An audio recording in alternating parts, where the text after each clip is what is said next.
प्यारे भक्तों, महाबली हनुमान जी महाराज को कलयुग का जागृत और सबसे शक्तिशाली देवता कहा जाता है। मान्यता है कि जो भी भक्त सच्चे दिल से प्रभु हनुमान जी महाराज की पूजा व आराधना करता है, उस पर महाबली हनुमान जी महाराज की कृपा हमेशा देखने को मिलती है। वहीं उसकी हर मनोकामना पूरी होती है। प्यारे भक्तों, आज हम आपको हनुमान जी महाराज का एक ऐसा दिव्य चमत्कारी मंत्र बताने वाले हैं, जिसे अगर आप हनुमान जी की पूजा करते समय जाप या श्रवण करोगे तो आपके जीवन के सभी संकट व परेशानियां एक झटके में ही खत्म हो जाएगी।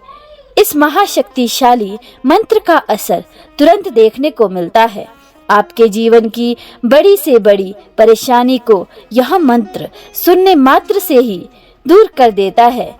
प्यारे भक्तों, अगर आप बहुत ज्यादा परेशान रहते हैं, जीवन में कष्ट बहुत ज्यादा है, आर्थिक तंगी से परेशान है, कर्ज आदि से मुक्ति नहीं मिल रही है, किस्मत साथ नहीं दे रही है, हर काम में बाधा आ जाती है, नौकरी या धंधे में सफलता नहीं मिल रही है, तो प्यारे भक्तों, अगर आप इस महाशक्तिशाली मंत्र का निरंतर जाप या श्रवण करेंगे तो आपको इसका असर अति शीघ्र मिलेगा। वहीं आपके जीवन की सभी परेशानियां धीरे धीरे करके दूर हो जाएगी। अगर आप इनमें से किसी भी समस्या से परेशान हैं तो आपको इस महाशक्तिशाली मंत्र का रोज जाप या श्रवण अवश्य करना चाहिए। तो प्यारे भक्तों, आइए इस मंत्र का अपने मोबाइल पर इस वीडियो के माध्यम से श्रवण या जाप कर लेते हैं। लेकिन उससे पहले वीडियो को दिल से एक लाइक और हमारे चैनल मंत्र संहिता को सब्सक्राइब करके कमेंट में जय श्री राम लिखना ना भूले। प्यारे भक्तों, मंत्र कुछ इस प्रकार है। अतुलित बलधाम हेम शैलावदेहम धनुजवन कृशानुम ज्ञानिनामग्रगम्यं सकल गुण निधानम वानराणामधीशं रघुपति प्रिय भक्तं वातात्मजं नमामि। अतुलित बलधामं हेम शैलावदेहं धनुजवन कृशानुं ज्ञानिनामग्रगम्यं सकल गुण निधानं वानराणामधीशं रघुपति प्रिय भक्तं वातात्मजं नमामि। अतुलित बलधामं हेम शैलावदेहं धनुजवन कृशानुं ज्ञानिनामग्रगम्यं सकल गुण निधानं वानराणामधीशं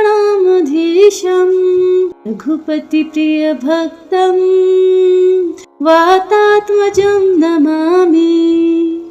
अतुलित बलधामं हेम शैलावदेहं धनुजवन कृशानुं ज्ञानिनामग्रगम्यं सकल गुण निधानं वानराणामधीशं रघुपति प्रिय भक्तं वातात्मजं नमामि। अतुलित बलधामं हेम शैलावदेहं धनुजवन कृशानुं ज्ञानिनामग्रगम्यं सकल गुण निधानं वानराणामधीशं रघुपति प्रिय भक्तं वातात्मजं नमामि।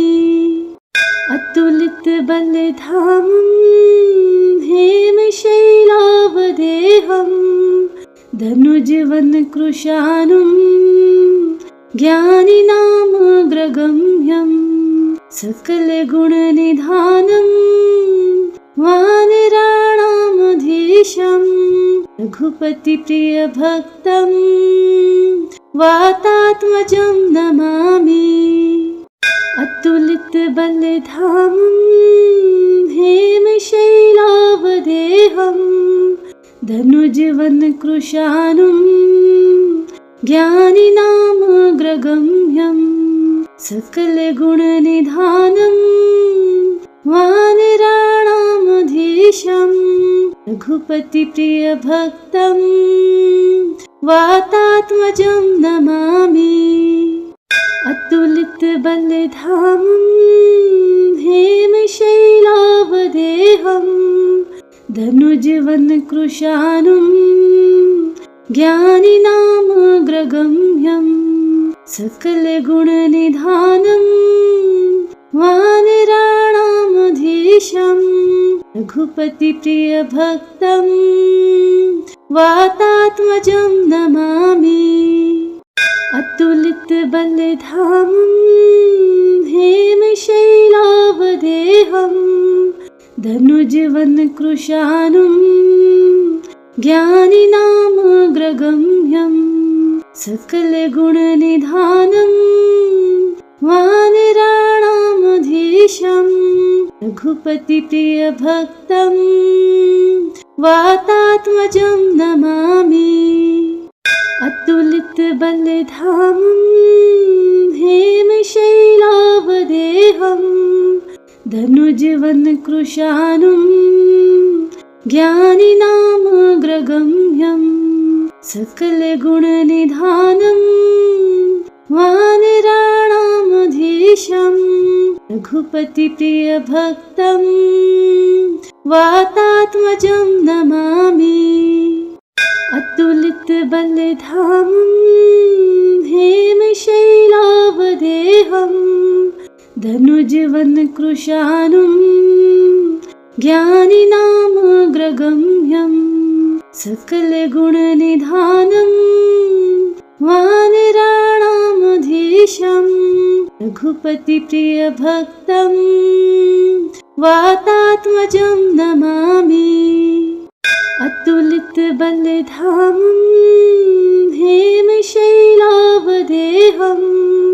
धनुजवनकृशानुं ज्ञानिनामग्रगम्यं सकलगुणनिधानं वानराणामधीशं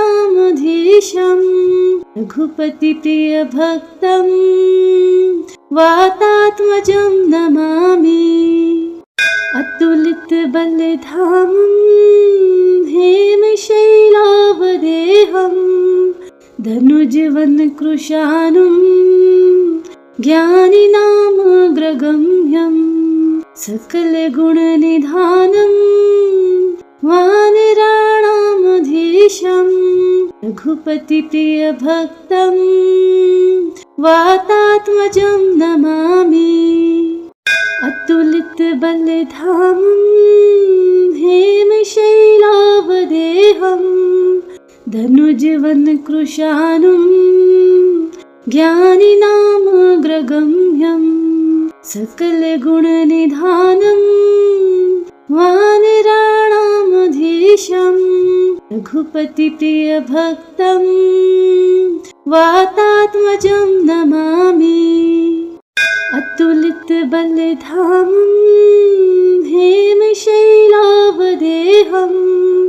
धनुजवनकृशानुं ज्ञानिनामग्रगम्यं सकलगुणनिधानं वानराणामधीशं रघुपतिप्रियभक्तं वातात्मजं नमामि। अतुलितबलधामं हेमशैलावदेहं धनुजवनकृशानुं ज्ञानिनामग्रगम्यं सकलगुणनिधानं वानराणामधीशं रघुपतिप्रियभक्तं वातात्मजं नमामि। अतुलितबलधामं हेमशैलावदेहं धनुजवनकृशानुं ज्ञानिनामग्रगम्यं सकलगुणनिधानं वानरा रघुपति प्रिय भक्तं वातात्मजं नमामि। अतुलित बलधामं हेमशैलावदेहं धनुजवन कृशानुं ज्ञानिनामग्रगम्यं सकलगुणनिधानं वानराणामधीशं रघुपति प्रिय भक्तं वातात्मजं नमामि। अतुलित बलधामं हेमशैलावदेहं धनुजवन कृशानुं ज्ञानिनामग्रगम्यं सकलगुणनिधानं वानराणामधीशं रघुपति प्रिय भक्तं वातात्मजं नमामि। अतुलित बलधामं हेमशैलावदेहं धनुजवन कृशानुं ज्ञानिनामग्रगम्यं सकलगुणनिधानं वानराणामधीशं रघुपति प्रिय भक्तं वातात्मजं नमामि। अतुलित बलधामं हेमशैलावदेहं धनुजवन कृशानुं ज्ञानिनामग्रगम्यं सकलगुणनिधानं वानराणामधीशं रघुपति प्रिय भक्तं वातात्मजं नमामि। अतुलित बलधामं हेमशैलावदेहं धनुजवन कृशानुं ज्ञानिनामग्रगम्यं सकलगुणनिधानं वानराणामधीशं रघुपति प्रिय भक्तं वातात्मजं नमामि। अतुलित बलधामं हेमशैलावदेहं धनुजवन कृशानुं ज्ञानिनामग्रगम्यं सकलगुणनिधानं वानराणामधीशं रघुपति प्रिय भक्तं वातात्मजं नमामि। अतुलित बलधामं हेमशैलावदेहं धनुजवन कृशानुं ज्ञानिनामग्रगम्यं सकलगुणनिधानं वानराणामधीशं रघुपति प्रिय भक्तं वातात्मजं नमामि। अतुलित बलधामं हेमशैलावदेहं धनुजवन कृशानुं ज्ञानिनामग्रगम्यं सकलगुणनिधानं वानराणामधीशं रघुपति प्रिय भक्तं वातात्मजं नमामि। अतुलित बलधामं हेमशैलावदेहं धनुजवन कृशानुं ज्ञानिनामग्रगम्यं सकलगुणनिधानं वानराणामधीशं रघुपति प्रिय भक्तं वातात्मजं नमामि। अतुलित बलधामं हेमशैलावदेहं धनुजवन कृशानुं ज्ञानिनामग्रगम्यं सकलगुणनिधानं वानराणामधीशं रघुपति प्रिय भक्तं वातात्मजं नमामि। अतुलित बलधामं हेमशैलावदेहं धनुजवन कृशानुं ज्ञानिनामग्रगम्यं सकलगुणनिधानं वानराणामधीशं रघुपतिप्रियभक्तं वातात्मजं नमामि। अतुलितबलधामं हेमशैलावदेहं धनुजवनकृशानुं ज्ञानिनामग्रगम्यं सकलगुणनिधानं वानराणामधीशं रघुपतिप्रियभक्तं वातात्मजं नमामि। अतुलितबलधामं हेमशैलावदेहं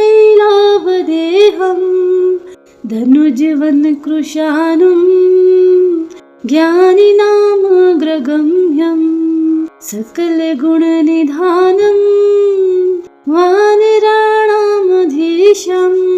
रघुपतिप्रियभक्तं वातात्मजं नमामि।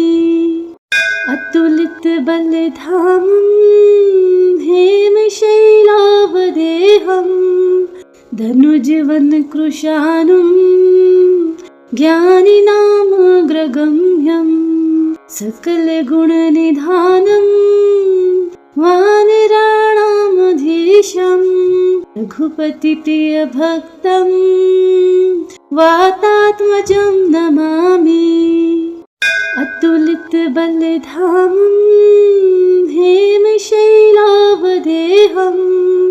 धनुजवनकृशानुं ज्ञानिनामग्रगम्यं सकलगुणनिधानं वानराणामधीशं रघुपतिप्रियभक्तं वातात्मजं नमामि। अतुलितबलधामं हेमशैलावदेहं धनुजवनकृशानुं ज्ञानिनामग्रगम्यं सकलगुणनिधानं वानराणामधीशं रघुपतिप्रियभक्तं वातात्मजं नमामि। अतुलितबलधामं हेमशैलावदेहं धनुजवनकृशानुं ज्ञानिनामग्रगम्यं सकलगुणनिधानं वानराणामधीशं रघुपतिप्रियभक्तं वातात्मजं नमामि। अतुलितबलधामं हेमशैलावदेहं धनुजवनकृशानुं ज्ञानिनामग्रगम्यं सकलगुणनिधानं वानराणामधीशं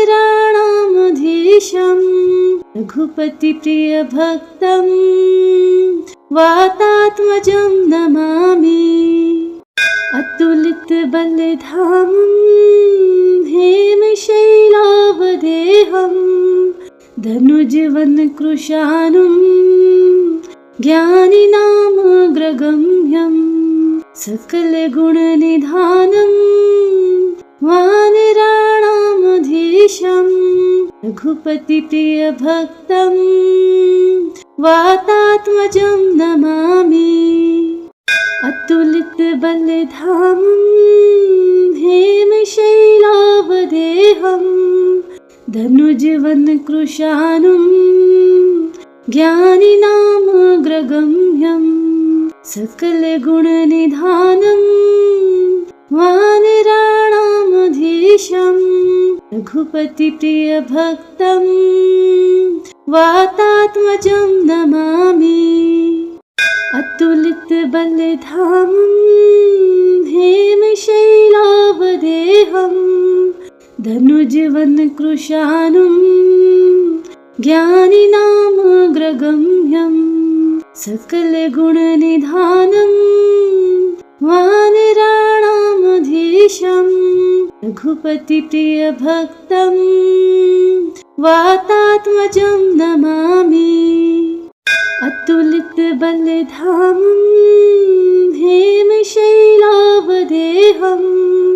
धनुजवनकृशानुं ज्ञानिनामग्रगम्यं सकलगुणनिधानं वानराणामधीशं रघुपतिप्रियभक्तं वातात्मजं नमामि।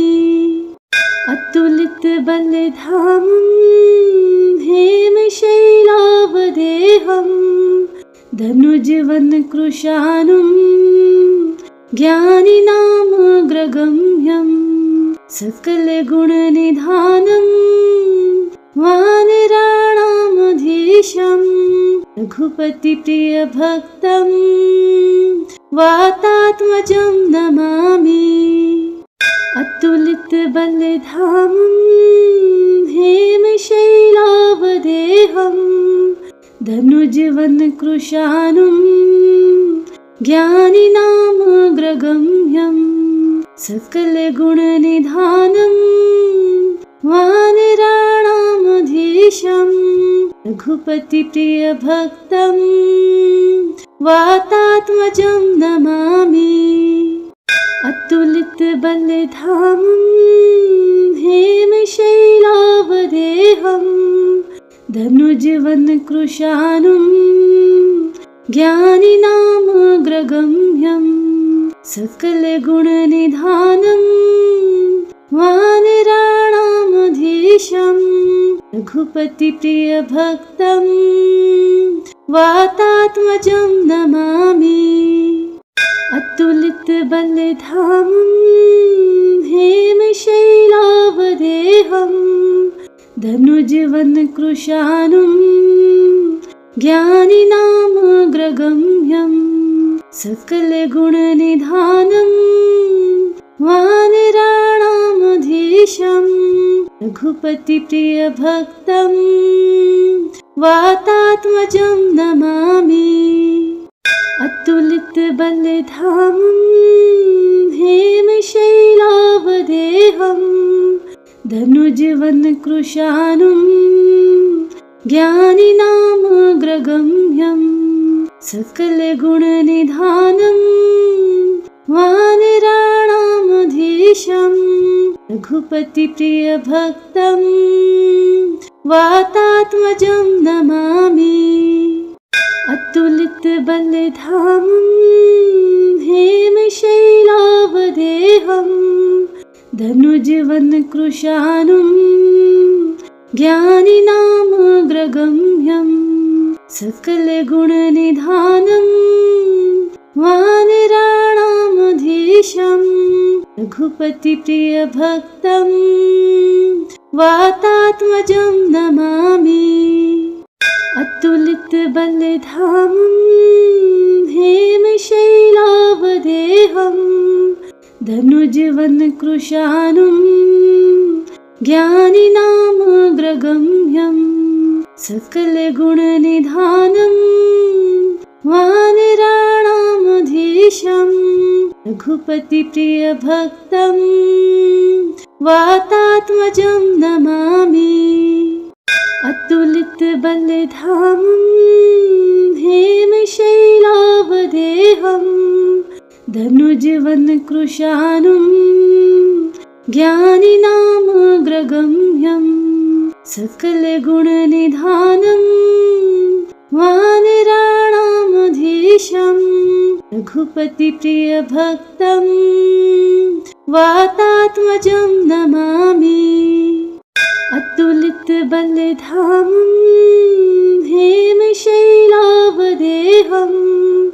धनुजवनकृशानुं ज्ञानिनामग्रगम्यं सकलगुणनिधानं वानराणामधीशं रघुपतिप्रियभक्तं वातात्मजं नमामि। अतुलितबलधामं हेमशैलावदेहं धनुजवनकृशानुं ज्ञानिनामग्रगम्यम् सकलगुणनिधानं वानराणामधीशम् रघुपतिप्रियभक्तं वातात्मजं नमामि।